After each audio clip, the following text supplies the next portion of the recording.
L'année 2020 se conclut dans un contexte dramatique d'épidémie et d'enfermement, de récession et de crise sociale à venir, de terrorisme et de fanatisme. Alors que tout démontre un temps de guerre, nos dirigeants politiques ont désarmé, appauvri, abandonné et culpabilisé les Français. L'histoire retiendra que c'est le candidat d'En Marche qui a mis la France à l'arrêt et que le pensée printemps a débouché sur le endurer l'hiver et son grand froid économique. La classe politique a failli dans son ensemble, jetant la souveraineté et l'identité de notre pays aux oubliettes, incapable d'assurer nos avenirs. Elle ne sait plus que brider, brimer, censurer les libertés et contrôler les Français jusqu'à l'absurde. Un simple passant est réprimé pour un rien, tandis qu'un clandestin peut traverser allègrement des milliers de kilomètres pour tuer des Français, des catholiques, dans une basilique.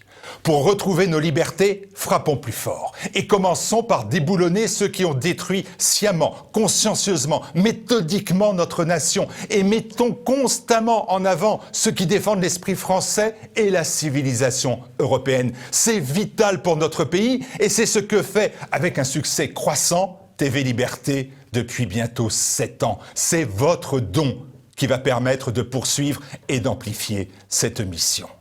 Pour nos libertés, frappons plus fort. La presse alternative n'est pas seulement un noble projet, c'est une réalité d'aujourd'hui. En 2020, ce sont des millions de Français qui, chaque mois, se fient à TV Liberté pour s'informer. Ce succès est un véritable doigt d'honneur à cette presse à plat ventre qui, dans l'entre-soi, la consanguinité, nous ment pour mieux nous abrutir. Et là encore, nous contrôler. Ils ont l'argent de l'État, le vôtre, celui des annonceurs, des oligarques, des groupes de pression. Nous vous avons, vous. Alors, par votre don, maintenant, contribuez à l'existence et au dynamisme de votre télévision. Frappons plus fort. TV Liberté a multiplié par 3, parfois par 5 ses audiences en 1 an. Nous sommes désormais une force de frappe au service de nos idéaux communs. Cette nouvelle puissance de feu, malgré les censures, s'avère indispensable pour participer au libre discernement des Français. La presse alternative française doit peser dans les choix cruciaux de demain. Avec votre aide, elle va être en capacité, ici comme d'autres ailleurs, de contrer le camp de la renonciation, le camp de la trahison. Nous avons franchi un cap. Les chiffres ne mentent pas, ils ne trompent pas. Les nouvelles émissions arrivent. La mobilisation des équipes de TVL est totale. Les talents sont là. Alors que se joue comme chaque année à cette époque le budget annuel de TV Liberté, je vous demande de répondre présent à notre appel en versant un don. Rejoignez la communauté de ceux qui, selon la très belle image de Sylvain Tesson, préfèrent vivre en plein vent que de survivre dans le formol résigné face à la puissance destructrice de l'ennemi. En avant, en plein vent.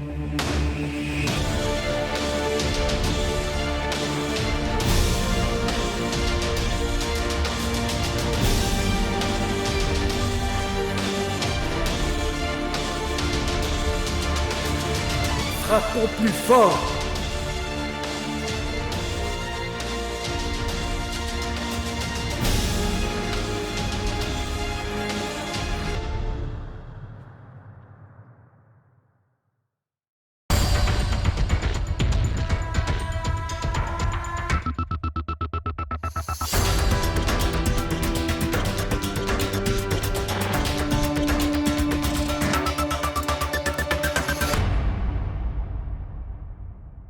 Bonjour à tous, bonjour chers amis de TV Liberté, bienvenue sur le plateau de Politique et Économie. Bonjour Pierre. Bonjour Olivier. Je ne vous demanderai pas aujourd'hui si vous allez bien, parce que vous allez certainement mieux que l'économie. Oui, mieux que la France. Et mieux que la France. Notre invité aujourd'hui, Pierre Jovanovic. Bonjour Monsieur Pichon, bonjour Pierre. Bonjour Bonjour, Monsieur Pierre. Jovanovic. Attention, chers téléspectateurs, nous n'allons pas faire de revue de presse. Eh oui, une exception. Quoique. Nous allons parler d'un livre qui s'appelle L'affaire Epstein. L'affaire Epstein qui a défrayé la chronique et dont vous êtes en quelque sorte l'éditeur comme conseiller... Directeur littéraire, voilà. Directeur littéraire du Jardin des Livres. Et cette livraison est tout à fait passionnante et nous avons voulu, avec Pierre, en faire bénéficier nos téléspectateurs. Oui, précisons que vous l'avez lu tous les deux. Hein. Voilà, c'est très important. Exactement. Non, parce que ça m'arrive d'être invité où A à en fait Z. les gens n'ont rien lu, Excusez-moi, ils lisent la 4e de couverture et après ils enchaînent quoi. Ah ouais, désolé, mais en 20 ans de Radio Courtoisie et 6 ans de TV Liberté, j'ai toujours lu les livres de mes invités. Alors, il ne s'agit pas de se transformer en voyeur. Un peu quand même. Oui, Pierre. Il ne s'agit pas non plus de faire dans le people. Un peu quand même si. Bon, très bien. Mais nous allons surtout découvrir, à voir comment nos élites sont aujourd'hui corrompues. Corrompues de mœurs, mais corrompues financièrement. Et comment le pouvoir s'exerce dans une cohabitation malsaine avec la corruption. Jusqu'à présent, le monde n'a connu que la moitié des sordides sagas qu'est la vie et la mort du milliardaire pédophile Jeffrey Epstein. Eh bien, aujourd'hui, nous nous proposons d'en connaître un peu plus sur le personnage. Et je vais laisser à Pierre le soin de poser la première question. Alors, juste une chose, précisons que les auteurs, parce que là, c'est Dylan Howard, Ah oui, je voulais en parler. Melissa Cronin, et surtout, en fait, ce sont 3 journalistes. James Robertson. Voilà, 3 journalistes américains qui ont mené une enquête absolument incroyable, notamment en Floride, et ce sont des professionnels qui sont vraiment, c'est des as du métier. Et je dois avouer que quand j'ai lu enfin, je pense que vous aussi, ouais. J'étais scotché par tout ce qu'ils ont ramassé comme information et qui ne figure nulle part. Précisons, juste une chose, je le dis aux spectateurs, BFM TV, ou VC, comme on les appelle, avait fait une petite émission sur Epstein. Jamais ils ont mentionné que c'était un espion du Mossad. Jamais ils ont dit qu'il filmait tout le monde. On va y venir. Non, mais c'est très important de le dire parce que là, vous aurez tout sur l'affaire Epstein, enfin du moins un maximum. Ce qu'on se propose de faire avec Pierre, c'est de faire l'ascension du monstre, sa carrière, en deuxième, son règne, et puis sa chute, bien sûr. Mais la chute ne nous dit pas tout. Car on reste quand même sur un sentiment de frustration. Car un certain nombre de personnes ne sont pas inculpées, un certain nombre de dossiers n'ont pas été ouverts. Bref, on attend toujours les résultats de l'enquête du juge d'instruction en France. Hein. Oui. C'est juste que je dis ça comme ça. Mais Est-ce qu'on rentre dans le vif du sujet ou pas ? Alors, allez-y, Pierre Jovanovic, nombre d'observateurs estiment déjà aujourd'hui que cette affaire Epstein révèle cette guerre entre l'État profond et ceux qui lui résistent, par exemple Donald Trump, qui a affirmé vouloir démarrer cette guerre contre l'État profond. Tout à fait d'accord. Je pense que l'affaire Epstein, surtout, précisons que dans le livre, on voit bien à quel point il a été protégé au niveau fédéral, donc au niveau du FBI, et bien entendu au niveau de la CIA. Et on sait aujourd'hui, avec certitude, que c'est une opération, l'affaire Epstein, c'est une opération Mossad, CIA, Deep State et, précisons-le, Bill Gates. Donc, de là à franchir le pas en disant que l'affaire Epstein, Bill Gates, OMS, Covid, c'est un pas que je franchis sans problème. Allègrement, voilà. Bon. Surtout après avoir lu ça et surtout après avoir toutes les informations. Par exemple, la dernière information qu'on a eue, que j'avais donnée dans la revue de presse qui est sortie il y a une semaine, c'est l'ancien Premier ministre australien qui fait un chèque à Jeffrey Epstein, qui sort de prison. Il lui fait un chèque de mémoire de 650 000 $. Et interrogé par la presse australienne, ah bon, j'ai fait un chèque à Epstein, enfin une de ces sociétés, j'ai pas fait gaffe, voilà. Et la caisse de retraite, des agents de la CIA lui a fait un chèque de 50 millions de dollars à sa sortie de prison.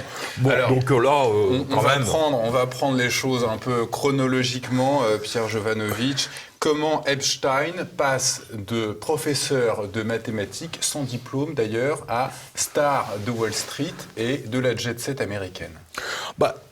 On va dire que c'était un peu son... Enfin, je ne sais pas ce que vous en pensez, mais c'était un peu son destin. Hein.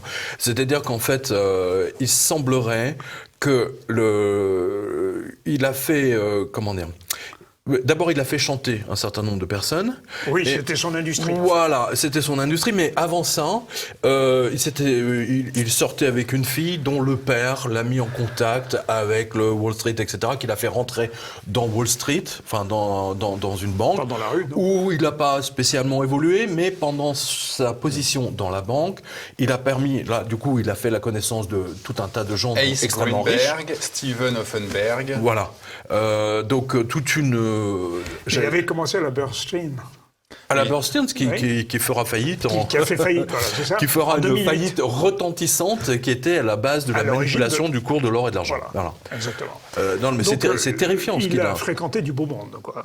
Il a surtout fréquenté des gens extrêmement riches qui voulaient payer moins d'impôts ou bien qui voulaient cacher le liquide qu'ils avaient en trop. Je me dis, voilà. Et donc, ce qui lui a permis, si vous voulez, de développer toute une technologie, on va dire, de société anonyme, panaméenne, etc. Bon, on sait Oui, comment on ça voit, fonctionne. oui. Voilà. Et il a même participé dans une affaire de Ponzi, dans laquelle il a été protégé, littéralement. C'est ça qui est extraordinaire. C'est-à-dire que, clairement, il y a eu la CIA lui a fait un chantage en disant si jamais, je crois que c'est Greenberg, hein, celui qui était dans l'affaire. Président de la Tower Financial Corporation. Voilà. Il nous a dit Epstein, tu le lâches, il est pour rien, et il continue. Mais ce qui est intéressant, si vous voulez, c'est que c'est lorsqu'il rencontre Ghislaine Maxwell. Voilà. C'est là où tout se. Voilà, c'est décisif. La fille préférée de Maxwell. Exactement. Et avant ça, on apprend que Epstein est responsable de la fortune de deux personnes. Leslie Wexner, PDG du groupe The Limited, qui contient notamment Victoria's Secret, et Edgar Bronfman, président de Seagram. Et donc, c'est ces personnes-là que le Wall Street Journal va appeler le méga-groupe, un ensemble de milliardaires. Est-ce que vous pouvez nous dire plus de Oui, c'est un mégalogroupe. Hein. C'est un mégalogroupe, surtout qui, en fait, dont la finalité est la protection d'Israël. Bon, là, il faut le dire clairement. Hein. Voilà. À partir de là, on comprend mieux ce qui se passe après. Et moi, je dirais simplement que la clé, littéralement, de cette affaire se trouve à la base, dans ce livre. Voilà. Je le montre à la caméra, je ne sais pas si... alors, c'est sorti il y a quand même quelques années, hein, je pense qu'il y a une vingtaine d'années. Alors, Robert Espion- Maxwell, Pierre Espion pour Jovanovic. Israël. 2002, voilà, c'est sorti en 2002. Voilà. Espion pour Il y a Israël. 18 ans. Bon, ça, on savait que Maxwell Agent du était Mossad. Agent du Mossad. Et donc, c'est le père de sa future épouse, Ghislaine Maxwell. Sa maîtresse, je crois qu'il ne l'a jamais épousée. Mais enfin, Oui, d'ailleurs. Non, il n'a jamais épousé. D'accord. Robert Maxwell, alias Binyamin Hosh, propriétaire du Daily Mirror, employé du Mossad. Il avait d'ailleurs détourné quelques milliards de dollars Des fonds de retraite. dans la trésorerie de ses sociétés et les caisses de retraite de ses employés. D'où son suicide. Oui, c'est même pas certain que ce soit... je pense qu'il y a eu un règlement de compte Il est entre... passé par-dessus bord, officiellement. Exactement, il y a eu plusieurs enquêtes qui ont été Retrouvé au faites. large des Canaries. Voilà, il est tombé de son bateau qui s'appelait le Lady Ghislaine. Voilà, qui portait le nom de sa fille, Lady Ghislaine. Et c'est dans le livre Epstein, donc on voit bien que Robert Maxwell, agent du Mossad, il est protégé par le Mossad, financé par le Mossad, et que lui demande le Mossad, c'est d'acheter tous les médias anglais. Ça vous rappelle personne, ça en France, je sais pas, moi ça me fait penser Monsieur Drahi. Ça me fait penser à un Oui. groupe BFM. Voilà. Donc il a effectivement, Robert Maxwell était l'homme le plus puissant d'Angleterre, et on a même une photo, j'ai un de nos lecteurs qui me l'a envoyé, une photo où il est avec François Mitterrand en train de lui parler, de lui chuchoter à l'oreille. Donc personne ne savait à l'époque que Robert Maxwell était un agent du Mossad, et il s'est pris de sympathie pour Epstein, et c'est là, et ça on le voit très bien dans ce livre-là, où il met littéralement le pied à l'engrenage, à l'étrier. pour Et le démarrer doigt sa carrière. dans l'engrenage. Et le doigt dans l'engrenage, oui, qui va le détruire d'ailleurs. Bon, ça va mettre quelques années. Mais et ce qui est extraordinaire, c'est qu'il est protégé de A à Z. C'est-à-dire qu'il devient trafiquant d'armes. Enfin, pas lui, mais via Adnan Khashoggi. Alors, Voilà. vous pouvez nous en dire plus? Bah oui, c'est Adnan Khashoggi, est l'oncle du malheureux Jamal Khashoggi. Jamal Khashoggi, qui a été assassiné par les Saoudiens. Voilà. Et dont le Jardin des Livres vient de publier L'affaire Khashoggi. L'affaire, voilà. Et donc, Jamal, journaliste très connu, Absolument. assassiné par les services Par le saoudiens, prince Mohammed Ben Salman. directement, on peut le dire, puisque Oui. c'est 15 Dans une officiers ambassade. À Istanbul. dans l'ambassade Au consulat d'Istanbul. d'Arabie Saoudite à Istanbul. Découpé en rondelles. Voilà. Exactement. Et alors, Adnan, Comme Osiris. L'oncle. Comme Osiris, vous savez, vous connaissez l'histoire Oui, d'Osiris? oui, bien sûr. Et puis, Ils l'ont découpé en tranches et c'est sa sœur qui l'a rassemblé en rassemble, morceaux voilà. et il lui manquait le sexe. Donc voilà, non mais c'est très intéressant. Hein, Pour l'histoire des religions, c'est passionnant. Absolument. Mais il faut revenir à notre Khashoggi, le tonton, Adnan. Mais on est c'est dans lui une- qui a vendu qui a vendu son yacht, son jet à monsieur Epstein. Et ce jet s'appelait comment? Le Lolita Express. Lolita Express. D'ailleurs en référence à la jeune fille de Bukowski. l'écrivain Non, pas Nabokov. pardon. Bukowski. Nabokov. Précisons que le Lolita Express, c'est plutôt un terme qui a été donné par les contrôleurs aériens Ah oui. américains, Ouais. parce que quand son avion atterrissait, donc toujours dans des aéroports privés, il y avait toujours 10, 15 gamines qui Jeunes sortaient filles qui de sortaient de là. l'avion. Et c'est comme ça qu'ils l'ont surnommé le Lolita Express. Donc en fait, là, on est en présence d'une affaire absolument de proxénétisme montée par les services spéciaux, CIA et Mossad. Précisons-le, hein, c'est très très important de comprendre ça, qui vise à contrôler tous les hommes politiques, tous les journalistes, tous les hommes d'affaires, sénateurs, députés, etc., et chercheurs, des scientifiques. Oui, il y aura un financement. Voilà, exactement. Et de manière à les faire, une fois qu'ils les ont filmés avec des gamines de 12-13 ans, on a par exemple le témoignage, c'est dans le livre. Hein. Ils sont tous les témoignages. Vous avez le patron de l'agence élite. Monsieur Brunel. Oui. Mais en fait, de son vrai nom, Monsieur Ben Chamoul. Ben Chamoul, pardon. Ben Chamoul. Jean-Luc Ben Chamoul. Jean-Luc Ben Chamoul, qui se félicite d'avoir trouvé, en France... Hein, Il est disparu d'ailleurs aujourd'hui. Hein. oui. Porté disparu. Porté disparu. Donc il se flatte d'avoir trouvé une gamine de 12 ans pour l'anniversaire d'Epstein. Je ne sais pas si vous réalisez. J'ai quelques amis qui m'ont... dont l'un qui m'a expliqué que l'une de ses ex, en fait, était avec Epstein avant que tout ça se devienne effectivement une affaire colossale. Et ce qui est intéressant, si vous voulez, c'est que Epstein avait un vrai problème sexuel à la base. Il lui fallait apparemment, c'est écrit dans le livre, Non, mais la raison pour 7 laquelle... rapports sexuels par jour. Non, mais le problème d'Epstein, si vous voulez, tous les gens qui veulent, enfin les hommes qui veulent des gamines de 11-12 ans, c'est en règle générale, enfin dans la majorité des cas, c'est parce qu'ils ont des micro-pénis. Hein, voilà, donc c'est logique, hein, c'est comme un puzzle. Pas une Voilà. explication. Voilà. Et donc, et on le voit dans le livre, il s'est fait refaire le sexe. C'est-à-dire qu'à un moment donné, il s'est fait une injection, donc son truc ressemble à une fleur, quoi. Enfin, un truc bizarre. Non, mais c'est passionnant. C'est un livre absolument passionnant. Et les services secrets ont utilisé Epstein pour contrôler la totalité des hommes politiques, des têtes couronnées. Il faut donner Le Mossad. des noms. Il faut donner des noms. Le Mossad, Le Mossad, absolument. Alors, et c'est très bien, c'est ce qu'explique Philippe Giraldi, ancien spécialiste de la lutte antiterroriste à la CIA. Je le cite, l'État juif est régulièrement en tête de liste des pays soi-disant amis qui mènent une politique d'espionnage agressive contre les États-Unis. Il ajoute, le Mossad aurait exploité les contacts d'Epstein. Bon, c'est pas que le reste, il les a complètement exploités. non, mais voilà. Ouais, vous savez, n'oubliez pas le motto, hein, la ligne qui résume les services israéliens, c'est vaincre par la ruse.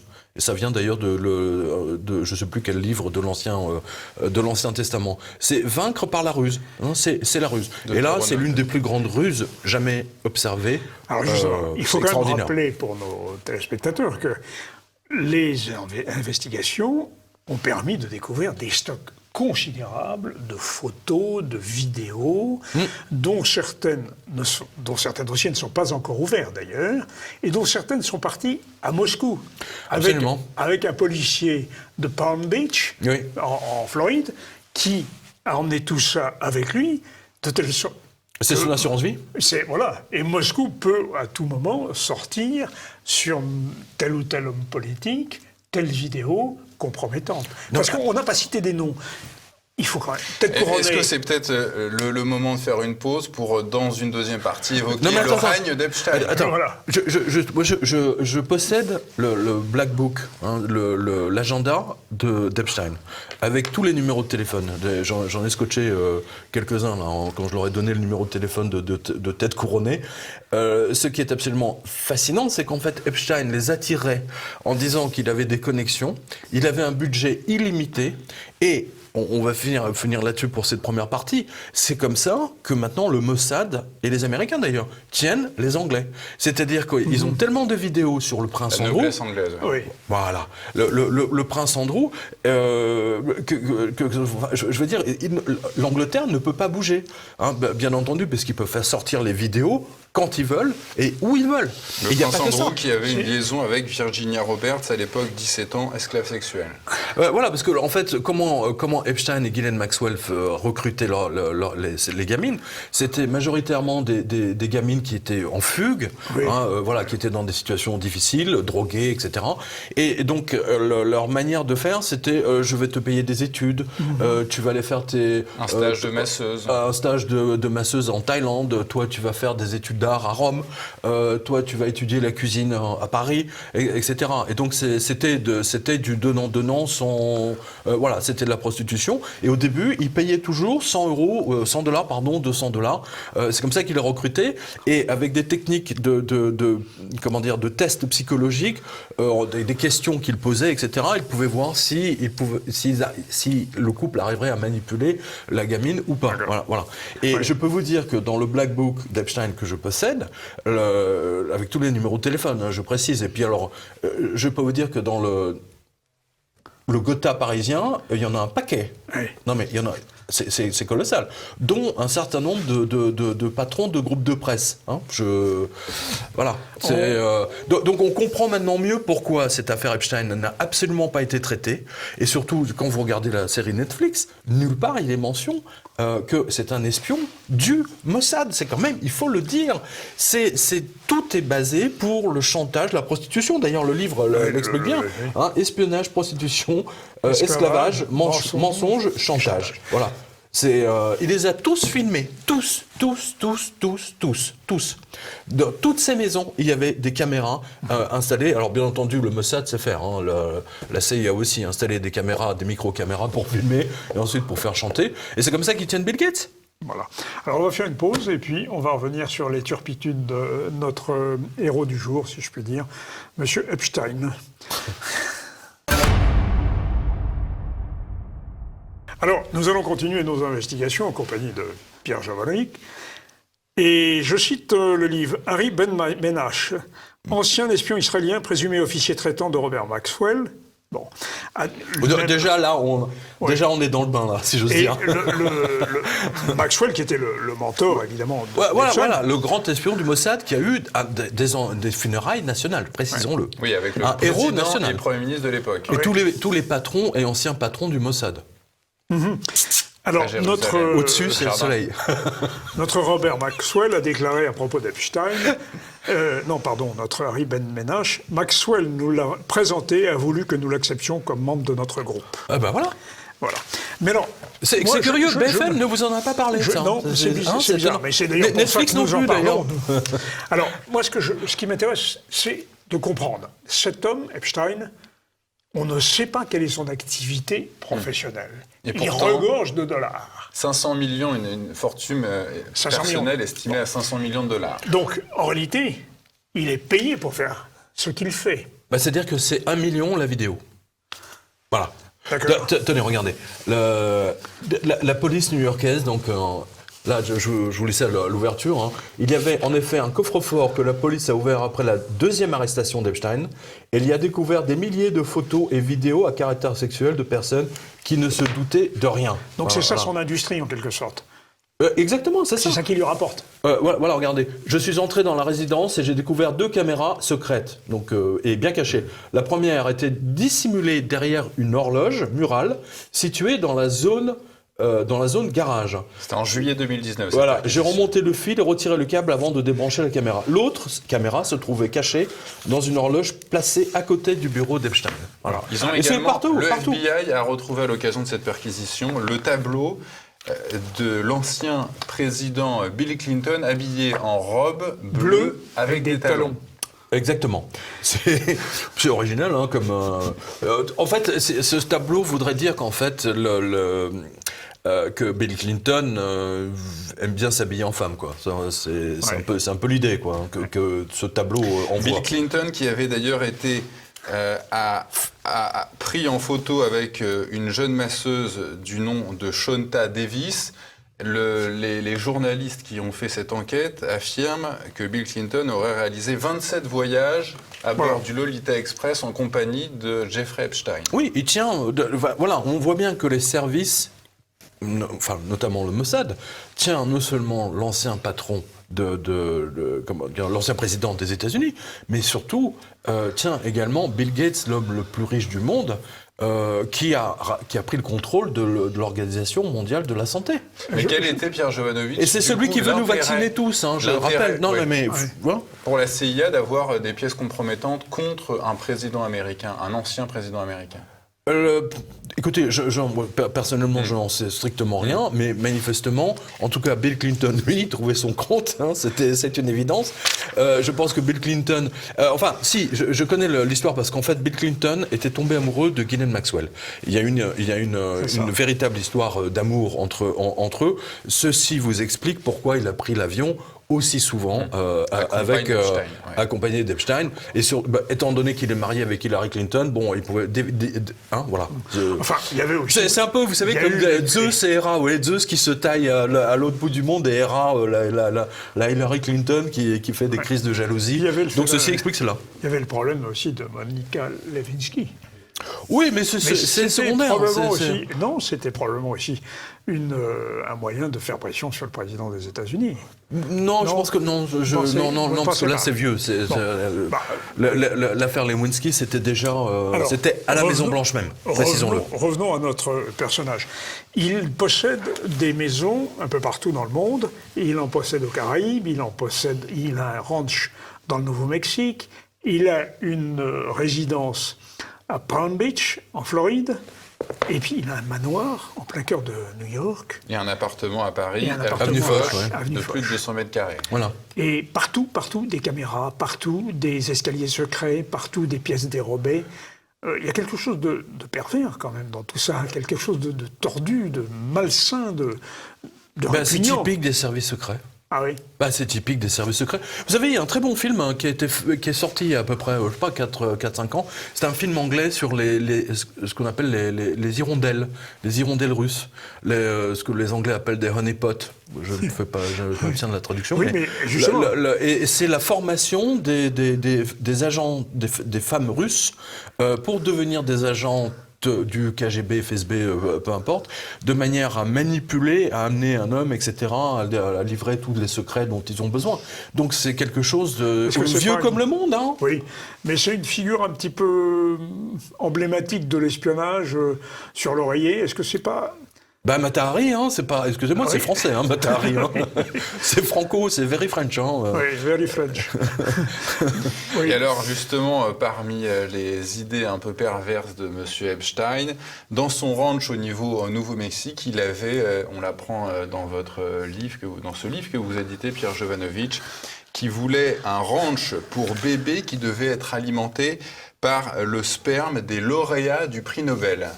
Oui, c'est ça. Là, on retrouve, si vous voulez, la notion de peuple élu. Hein, voilà. On retrouve c'est très nazi en fait dans l'idée, c'est-à-dire que seuls des prix Nobel peuvent faire des enfants, alors qu'on sait par le programme Lebensborn en 1940-45 qu'en fait ça donne que des problèmes en fait, là, c'est littéralement. la race des seigneurs plutôt. Oui. La race des seigneurs, mais ça marche que sur une génération, hein, clairement.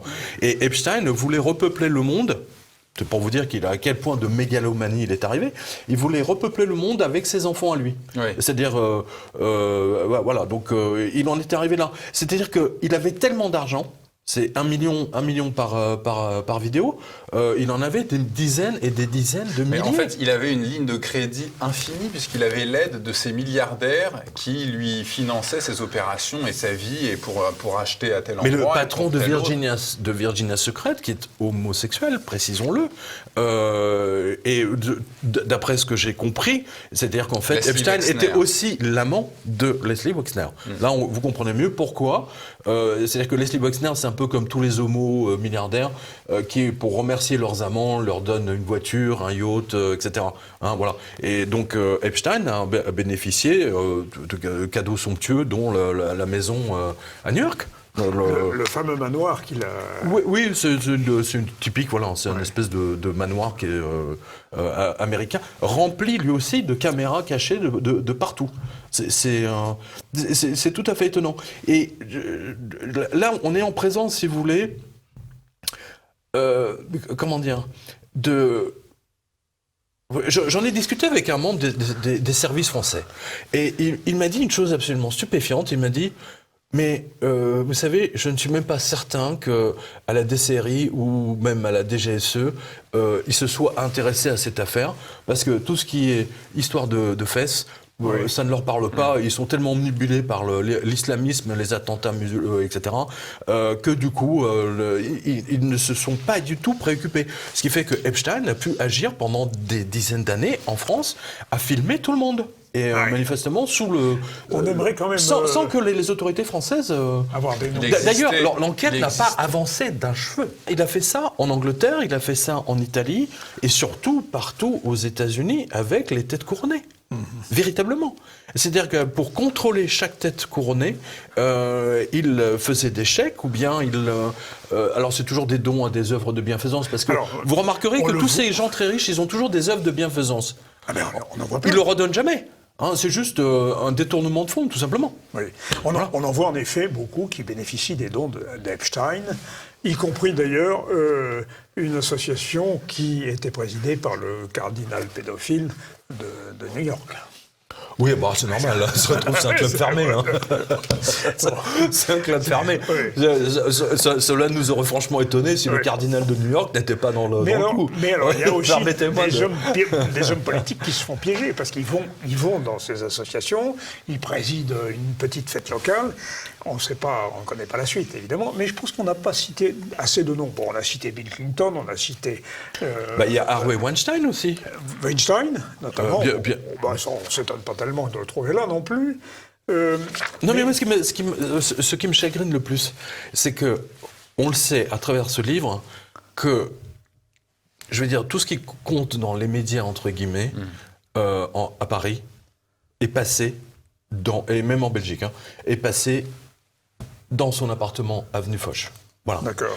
C'est là où il faisait venir les filles, et tous ceux qui succombaient immédiatement étaient filmés, etc. Et l'affaire était dans le sac, si j'ose dire. On peut citer aussi parmi ses amis l'ancien Premier ministre israélien Ehud Barak, l'ancien Premier ministre britannique Tony Blair. Alors on va pas se le cacher, Donald Trump et son conseiller Steve Bannon. Alors à la suite de ça, on apprendra que Donald Trump s'est toujours tenu à la disposition des autorités judiciaires américaines. Oui, parce qu'il a toujours vu, Trump a vu tout de suite que le type était pas net. Il avait même dit cette phrase, les femmes que j'aime sont trop âgées pour lui. Oui, hein, voilà. Donc Trump aime les femmes normales, alors qu'Epstein est avec des gamines, quoi. Mais Steve Bannon? Mais toute la politique américaine, toutes les têtes, ils sont passés. Écoutez, moi, comme je vous l'ai dit, j'ai regardé, j'ai à peu près, je pense, 4000 noms 4000 noms, j'ai tous les téléphones, les numéros mais de... quelque part, merci, enfin à part pour ces pauvres victimes, mais merci Jeffrey Epstein de mettre en lumière la dégénérescence des élites, de ces élites mondialistes et des médias français et de la noblesse européenne à travers le prince Andrew. Alors, il est tellement protégé que il y a quand même des inculpations qui se produisent à partir de 2007-2010. Et il aurait dû finir s'aperçoit- en prison jusqu'à la fin de sa vie. Et Je voilà. veux dire, il Et aurait on dû se taper s'aperçoit que 150 ans de prison, quoi. Le procureur Acosta, par exemple, Le FBI l'a protégé. voilà, que... Acosta, qui va Acosta, devenir ministre de la Justice de Trump. Voilà. On voit aussi un certain nombre de policiers qui, à 50 ans, meurent brutalement. Exactement. Il y a toute une série de morts suspects autour, sauf celui qui... Le banquier d'Epstein, on en a parlé ensemble. Ouais. Hein, celui qui était qui s'est pendu sur son balcon à Malibu, là. Oui, ouais. Hein, ouais, voilà. Qui était le banquier d'Epstein à Deutsche Bank. Ouais. Ouais. Non, mais il y a aussi Dershowitz, l'avocat, l'avocat d'Epstein, parce que il y a plusieurs filles qui ont témoigné, comme quoi il abusait, enfin il se servait régulièrement de ces gamines. Enfin, c'est terrifiant, quoi. On n'a pas idée, moi je le dis aux spectateurs, je veux dire, vous n'avez aucune idée de la manière dont les gens qui ont 100 millions d'euros ou de dollars sur leur compte privé, enfin perso, qui ne pensent pas du tout comme nous, ils n'ont pas du tout les mêmes valeurs, et en fait ils tombent, enfin, je ne vais pas tous, hein, mais ils tombent dans cette espèce de prostitution mentale, et ça se termine effectivement dans une espèce de prostitution globale, avec toutes les élites, les mannequins, etc., la cocaïne, et bien entendu la pédophilie. Voilà. Et encore, bon là, Epstein, il n'a pas fait trop dans les petits garçons, mais comme on le sait, il était à voile à vapeur. Hein. Et bien voilà qui peut clore notre seconde partie. Nous allons aborder maintenant La chute. La chute. Troisième et dernière partie de Politique et économie en compagnie de Pierre Jovanovic. Pierre Jovanovic, la première arrestation de Jeffrey Epstein intervient en 2008. Il a donc exploité à ce moment-là sexuellement des jeunes filles, 12, 13, 14 ans. Il est condamné à seulement 18 mois de prison. En réalité, il va en faire 13. Pourquoi ce traitement de faveur ? Avec la permission de sortir. C'est-à-dire pourquoi ce traitement de faveur ? Justement, voilà. C'est-à-dire que normalement, là vous touchez du doigt en fait la corruption totale du système judiciaire américain. Littéralement, oui. Et la puissance de l'intervention de la CIA et du FBI et du Mossad, évidemment, pour le sauver. Parce qu'ils ont tellement investi sur le carnet d'adresses d'Epstein, ils ne pouvaient pas le laisser aller en prison pour proxénétisme. D'ailleurs, sur la vidéo, je ne sais pas si on pourra voir les vidéos, parce qu'on a les vidéos, parce que c'est des vidéos qui ont été enregistrées lors de son audition, et on voit sa morgue, son mépris. Il est tellement sûr d'être protégé par la CIA, par les autorités les plus élevées américaine, comment dire, on voit même le mépris dans ses yeux pour les juges, les avocats, etc. C'est là que la question, justement, s'il est protégé, pourquoi en 2019 tombe-t-il ? Parce que sans doute la protection elle lui était retirée. Exactement, elle est tombée. Je pense que c'est Donald Trump qui a agi. D'ailleurs, il en a parlé. Vous savez que Donald Trump, on en a parlé. Grosso modo, il en a parlé peut-être un mois avant. Il avait dit d'une façon sibylline, vous verrez, beaucoup vont tomber dans les prochains jours. Hein, on l'avait vu. Il y a eu Weinstein, il y a eu Epstein. Là, c'est. Parce que le procureur de New York, M. Berman, est très consciencieux, il va jusqu'au bout. Il mène l'enquête de façon radicale, alors même que Acosta... son ministre de tutelle son ministre de tutelle avait quasiment enterré l'enquête. Non, mais il le dit. D'Acosta dit, j'ai reçu l'ordre, c'est un espion de la CIA. Acosta on le voit dans le procureur du gouvernement américain. Voilà, à l'époque en Floride. En Floride. Donc, contrairement à tous les criminels sexuels, Jeffrey Epstein n'est pas emprisonné dans une prison fédérale. Et en plus, il a le droit de sortir et rentrer un petit peu quand il veut. Et quand il est à l'intérieur, il bénéficie d'un traitement de faveur. Enfin, il sort. Voilà, il sort quand il veut. À 8h du matin, il va à son bureau. Et le soir, à 19h, il va à la prison. Et alors, vous savez ce qu'il a fait, Epstein ? Attends, il a fait trop fort. Il a fait un chèque de... Alors, je vous donne sa tête. Hein, $250 000 au shérif. Oui, au shérif. Pour les bonnes œuvres du shérif. Voilà, au shérif de Palm Beach. De Palm Beach, absolument. Mais c'est le shérif adjoint qui s'appelle, c'est un nom irlandais, lui, qui s'est réfugié à Moscou. Exactement. Avec des vidéos. Avec les photos. Voilà. D'ailleurs, une des photos, moi j'ai vu une des vidéos. On y voit le président d'une grande chaîne de télévision américaine. Oui. Je peux pas dire laquelle parce qu'il y a un procès, etc. en cours. Mais donc vous voyez, vous avez tous les présidents de grandes chaînes. C'est un peu comme si aujourd'hui vous aviez le patron de TF1 ou de France 2 filmé par le Mossad et la CIA avec une gamine de 14 ans ou de 12 ans. Hein, voilà. Alors, voilà. Non mais Alors la chute, il est quand même enfermé au Metropolitan Correctional Center. Or là... Alors là, attendez, on est à quel moment là? Ben là, on est maintenant en 19. Il revient de Paris, en fait. Il revient de Paris, de toute urgence. Alors, voilà. justement, à cette époque, en 2019, il y a Maria Villa-Fafia, procureure adjointe de la République de Floride du Sud, qui reconnaît des inexactitudes et des omissions dans le dossier de 2008. Voilà. Elle ouvre une enquête est ouverte le 7 février 2019 par le ministère de la Justice. Voilà, le ministère à l'époque qui reconnaît que le gouvernement américain a enfreint la loi dans sa gestion et donc il est arrêté à son retour de Paris sur le tarmac de l'aéroport le 6 juillet 2019 à sa descente d'avion. Et là, ça a été une bombe. Ça a été, mais d'un seul coup, le monde s'est affolé. Il lui reste 2 mois à vivre. Voilà, c'est le. Et d'ailleurs, vous savez quoi? Je m'en souviens très bien parce que sur Twitter, j'avais vu passer, mais alors plein de messages en disant, c'est comme dans un James Bond, tu sais, l'horloge, tu sais, le décompte, tu sais, il reste combien de temps? Alors, sur Twitter, il faisait des paris. Combien de temps il lui restait à vivre? Alors, certains disaient 1 semaine, d'autres 15 jours. Personne n'avait pensé qu'il ferait 2 mois quand même. Hein. Mais tout le monde majoritairement avait dit, voilà, il est mort.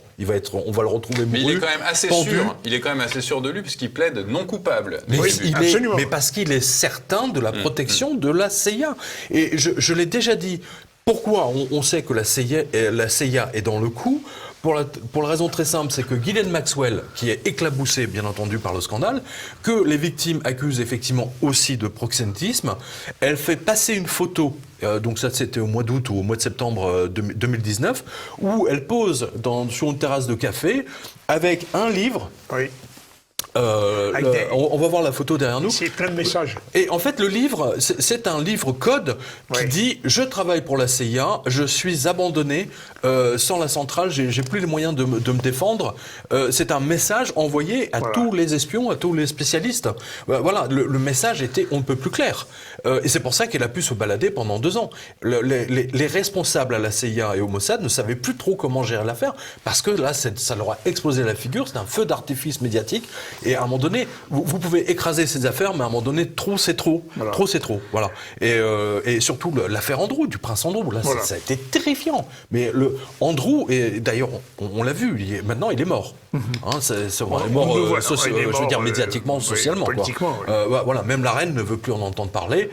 Son affaire est pire que le Meghan exit là, du prince, je sais plus où, le William ou, enfin moi je me connais pas trop. Je me connais pas trop en tête couronnée, mais. Finalement, Epstein est retrouvé mort le 10 août 2019 dans sa cellule, pendu à un drap. On en a parlé ensemble dans un Politique Écho.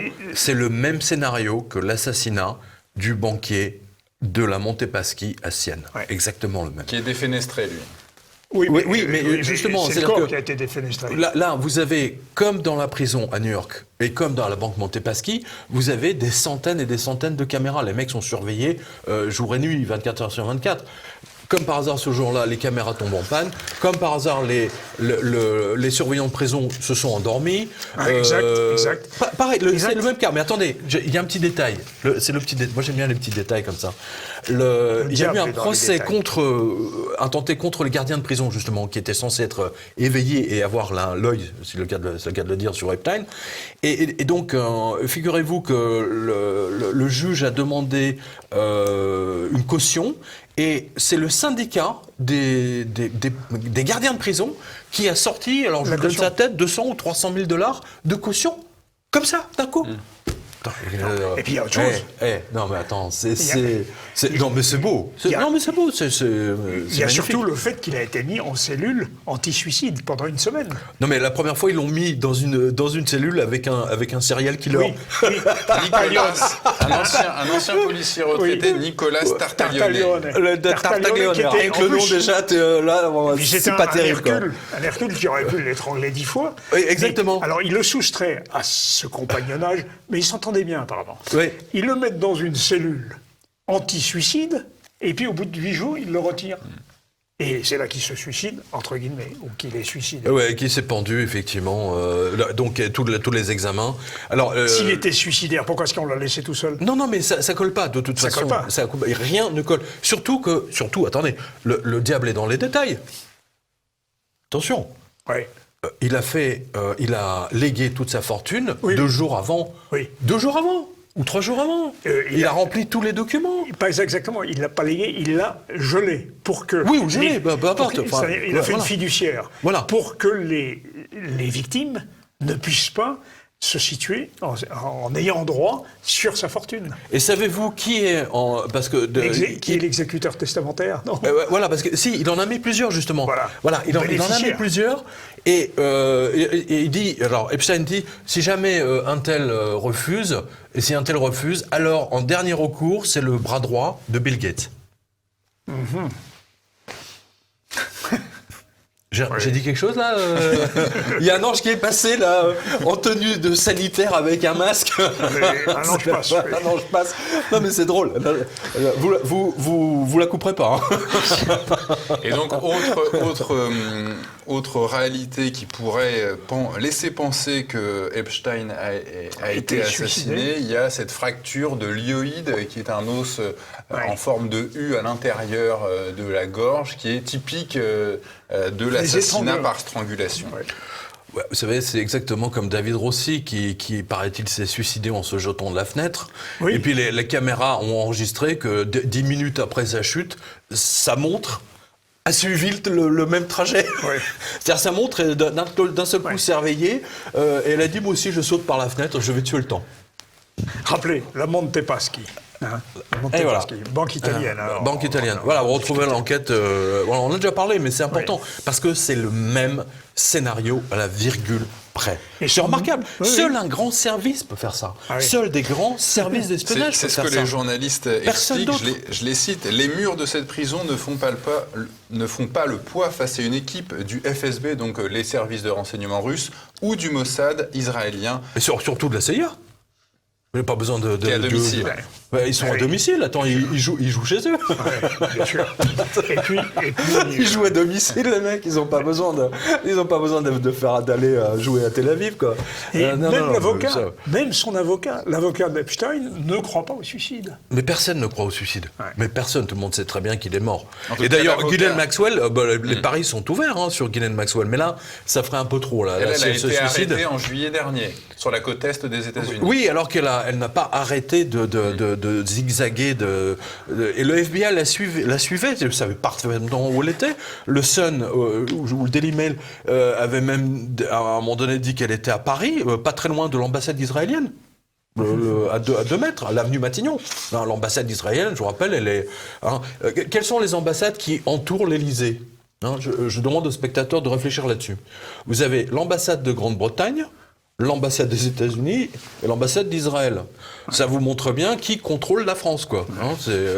Non, mais moi, je prends les choses en valeur absolue. L'ambassade de Russie, elle est à 5 km. Elle est à avenue Suchet, je crois. Et partagée maintenant avec... voilà. Avec l'ambassade d'Uruguay, elle est à Bobigny. Voilà, non, mais tout est dit. L'avocat David Schoen, ami d'Epstein, je ne crois pas non plus à un suicide. Alors, mais c'est intéressant ce qu'il dit ensuite. Les théories de complot ne me convainquent pas, mais plusieurs raisons me poussent à croire qu'il ne s'agit pas d'un suicide. Alors, non, mais j'aime bien les gens qui disent « Je ne suis pas complotiste, mais... » Je ne suis pas, oui. Surtout en ce moment. Surtout en ce moment. Je ne suis pas complotiste, mais on a du mal à croire qu'il s'est suicidé. Pierre C'est clair. Jovanovic, où en est aujourd'hui l'enquête donc lancée en août 2019 contre Epstein et ses complices, puisque le FBI, on l'a dit tout à l'heure, avait mené une perquisition dans l'appartement de Epstein à New York, avait découvert une collection de photos et de vidéos. Des milliers de photos. Ces documents n'ont pas permis de procéder à des arrestations Alors, vous soulevez un point important, c'est-à-dire que la première chose que le FBI ait faite, après la chute d'Epstein, donc ça c'est en 2019, c'est-à-dire tout de suite, le FBI a envoyé des équipes quasiment dans tous ces domaines, y compris là aux îles Vierges. Lol. Aux îles Vierges et à Paris, enfin non, pas à Paris, mais à New York, etc. C'est-à-dire pour saisir tous les documents. Voilà. On a notamment la presse de l'époque avait suivi en fait l'équipe du FBI sur le canoë en train d'arriver sur son île privée, etc. Et le Premier ministre, moi je me pose la question, que fait l'ancien Premier ministre Ehud Barak, qui en même temps est un ancien patron patron du Mossad, si mes souvenirs sont bons. Absolument. Ou un ancien ministre de la guerre. Je sais, de la défense Il était israélienne. ministre de la Défense israélienne. Ah bah voilà. Et donc patron du Mossad, par extension, par définition. Que faisait-il sur l'île d'Epstein ? Que faisait mais c'est incroyable. Moi, j'ai l'impression, si vous voulez, que Epstein, c'était la cour de récréation de prostitution globale pour toutes ces élites israéliennes du Mossad et du ministère de la Défense, etc. Non, mais quand vous regardez la liste, mais c'est totalement surréaliste. Mais alors, justement, ces documents n'ont pas été livrés au public, ni à la justice. Autrement dit, les services les gardent pour s'en servir ultérieurement ? Mais bien sûr. Bon. Je veux dire, regardez, vous avez imaginé par exemple, je dis n'importe quoi, imaginez par exemple que quelques journalistes de BFM, au hasard, aient été invités à dîner avenue Foch chez monsieur Epstein. Qui, pour le coup, justement, avait fait venir quelques amis russes de 14-15 ans, etc. C'est la fille de... on a d'ailleurs le témoignage, Bill Gates, qui dit qu'il y avait une réunion importante à Seattle. Je peux pas venir, j'ai rencontré j'ai passé ma nuit avec une fille du mannequin, je crois qu'elle avait 15 ans ou 16 ans. Voilà. Donc, ce journaliste de BFM, ou peu importe quel titre, ou TF1, etc., il va dire à l'antenne, il va toujours être favorable aux intérêts d'Israël. Il va toujours promulguer des lois qui vont dans le sens d'Israël, que ce soit en termes de politique étrangère, que ce soit en termes de politique commerciale, internationale, etc., ou même de politique intérieure. Non mais c'est très très grave.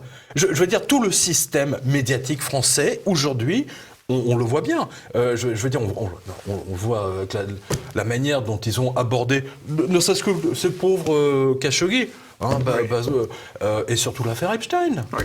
Mais alors, sur les carnets noirs en question, on dit qu'il y a 70 noms de Français. Non, il y en a beaucoup plus. Je les ai. Je les ai. Je peux vous donner leur numéro de téléphone, j'ai tout. Non. Mais non, mais si vous voulez des massages, parce que si vous vous sentez pas bien, j'ai tout ce qu'il faut, je vous assure. Elles sont. Attends, Epstein ne prenait que les meilleurs. Il ne prenait que la crème de la crème. En l'occurrence, est-ce qu'on saura jamais, est-ce qu'on aura connaissance? Regardez-le, il est là en train de se protéger. Détendez-vous, Olivier, détendez-vous. S'il vous plaît. Restons dans l'information. Voulez-vous me dire... Non, mais attends, c'est du sexe, à la base, c'est du proxénétisme. Ah, mais c'est pas du sexe, c'est de la pédocriminalité. Oui. Oui, mais c'est du sexe aussi. Voulez-vous me dire... Non, mais je veux dire, pédocriminalité... Si un jour on connaîtra ces noms. De qui? Des Français, des 70 Mais je les ai. Qu'est-ce que vous attendez pour les diffuser? Là, si je fais ça, j'ai à peu près 50 ou 60 ou 100 minutes procès.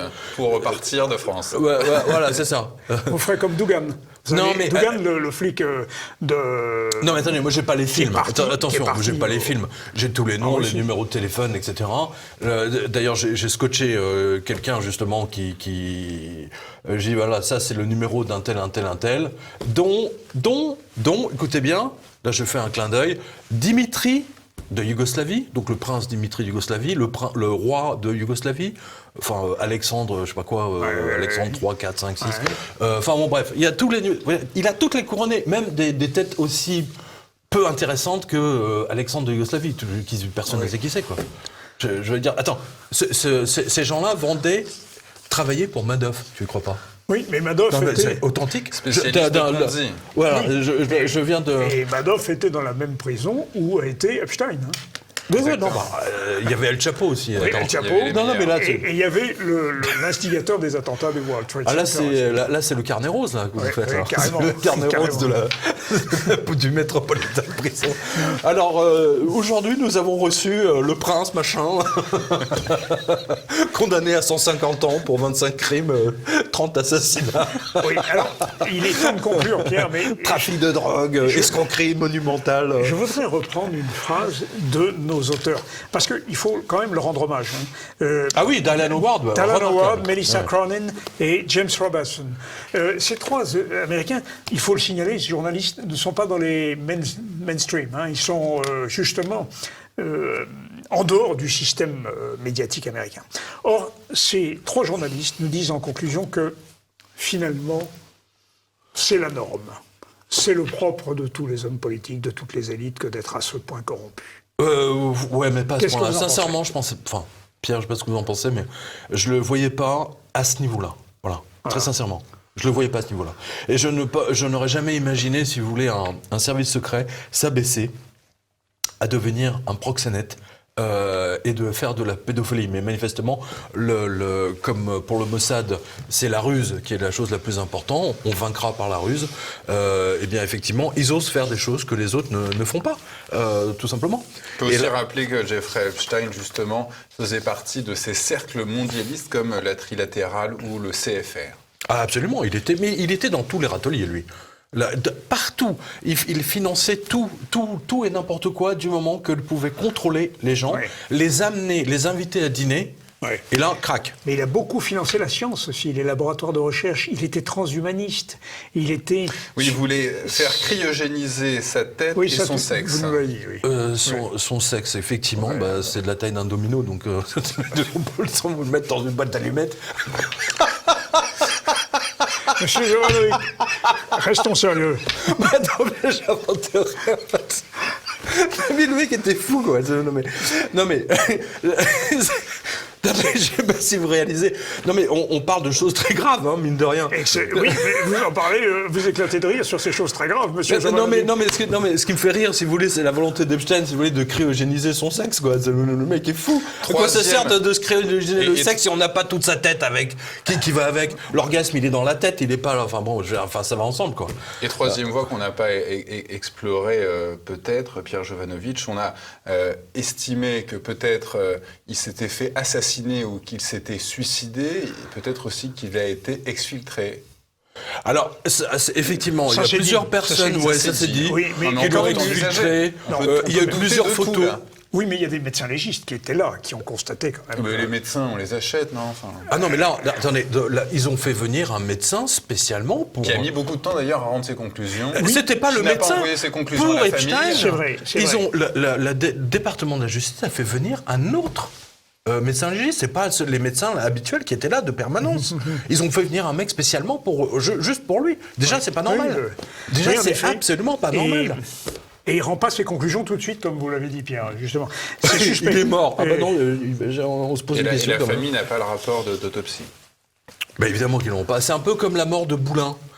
J'en parle. J'en parle parce que figurez-vous que c'était avant-hier qu'un rapport est sorti qui montre enfin que Robert Boulin ne s'est pas noyé tout seul, qu'il a été passé à tabac, etc. Mais ça fait combien de temps qu'il est mort, Boulin? 30 ans? 40 ans? 40 ans. Voilà, 40 ans. Et voilà, 40 ans après, on apprend la vérité. Donc on apprendra la vérité.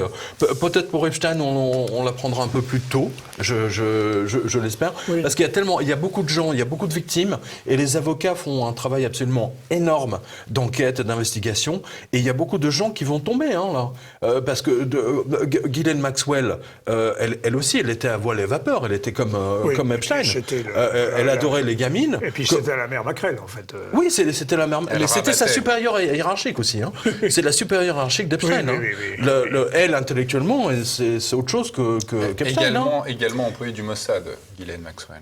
Bah, c'est la fille de Robert Maxwell. Oui. Hein. Parce que personne, c'est marrant, je n'ai vu dans aucun média français, je parle des grands médias, Ghislaine Maxwell, c'est la fille du plus grand espion israélien. Quand même, c'est pas rien, je veux dire. Le James Bond du Mossad. C'est le James Bond du Mossad. Hein. Et c'est le James Bond, c'est un James Bond d'une autre. C'est-à-dire qu'il a racheté tous les journaux, tous les médias, les télés, etc. Voilà. Mais alors, Maxwell suicidé, Epstein suicidé, à qui profite le crime ? Écoutez, c'est une très bonne question. Bah, écoutez, à Saint-Pierre, déjà.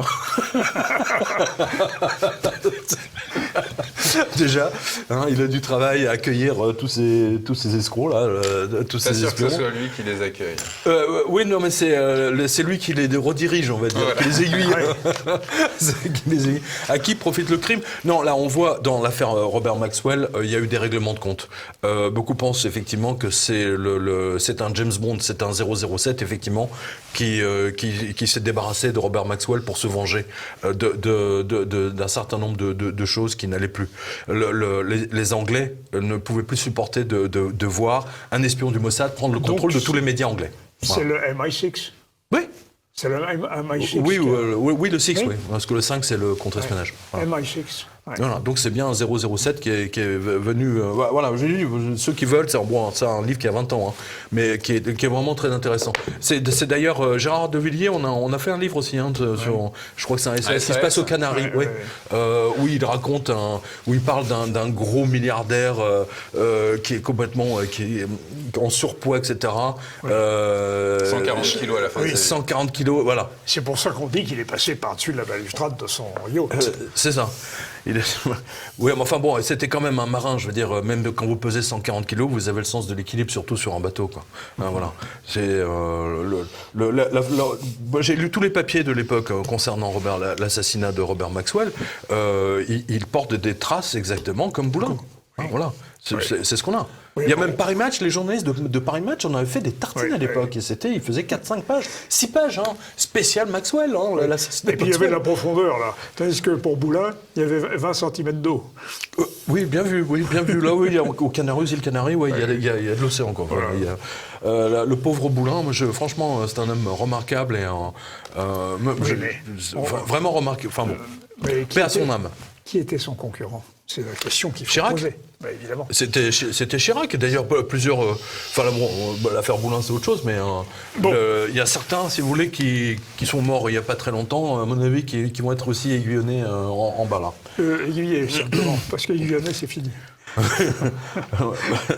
Voilà. Eh bien, merci Pierre, merci pour merci à vous. Et je vous dis, là c'est vraiment... c'est de l'espionnage, quoi. D'ailleurs, les deux sont de l'espionnage. Oui. Sauvagerie diplomatique, c'est de l'espionnage. C'est un très bon livre, très intéressant. Et je le recommande aussi. Vous voyez là, les Saoudiens ne savaient pas qu'il y avait des micros dans les murs. Alors ce qui est extraordinaire, c'est que le prince... Oui, mais c'était des micros saoudiens. Non, turcs. C'était l'ambassade de... c'est le consulat d'Arabie Saoudite, mais c'est les Turcs qui ont mis des micros. Des micros dans l'ambassade de Et le prince Mohammed Ben Salman donc a demandé à son chef de l'espionnage en disant vous allez vérifier le consulat et vous nettoyez tout. Hein. Alors les mecs ils sont arrivés avec des micros, des machins, des trucs techniques pour vérifier s'il n'y avait pas de micros de poser dans les murs et ils ont rien vu, rien entendu, ils n'ont pas détecté les micros qui ont été posés par le MIT. Alors, le mythe en question, ce sont les services secrets turcs. Hakan Fidan. Voilà. C'est Hakan Fidan. Voilà. Et là aussi, c'est les 3 journalistes. Hein, c'est Ferhat Ünlü, Abdurrahman Şimşek et Nazif Karaman. Voilà. Et c'est les 3 journalistes turcs qui ont révélé l'affaire de l'assassinat au monde entier. C'est pas n'importe quel journaliste. Hein, voilà. C'est pas les mecs les seconds couteaux, etc. Eux, ils étaient vraiment en première ligne. Et en plus, ils ont bénéficié je veux dire, moi, quand j'ai lu ça, j'ai eu du mal à m'en remettre quand même. Hein. Oui. La façon dont le passage... Et même le médecin légiste qui accompagne les assassins, c'est monstrueux. Vous savez, notre directeur artistique, regardez, parce que ça c'est la porte, la vraie porte du consulat saoudien. Et donc vous avez sur cette porte, vous avez les 2 sabres entrecroisés donc notre directeur artistique a rajouté quelques gouttes d'eau qui descendent du sabre. Mais tout est dit avec les Saoudiens, avec leurs deux sabres entrecroisés. Il dit, voilà. D'ailleurs, moi je rappelle que le terme assassin vient d'une secte de musulmans. Hachachine, voilà, c'est un mot musulman. Le terme hashish aussi, on entend. Eh bien, merci Pierre, merci. Bah écoutez, merci à vous deux. Merci à TVL enfin d'apporter un éclairage important dans les médias sur l'affaire Epstein, qui, je le rappelle, permet à une certaine de contrôler tous les médias français. Merci. Je l'ai pas dit. Je l'ai pas dit. Non, il l'a dit. Il l'a dit. À très bientôt, chers téléspectateurs.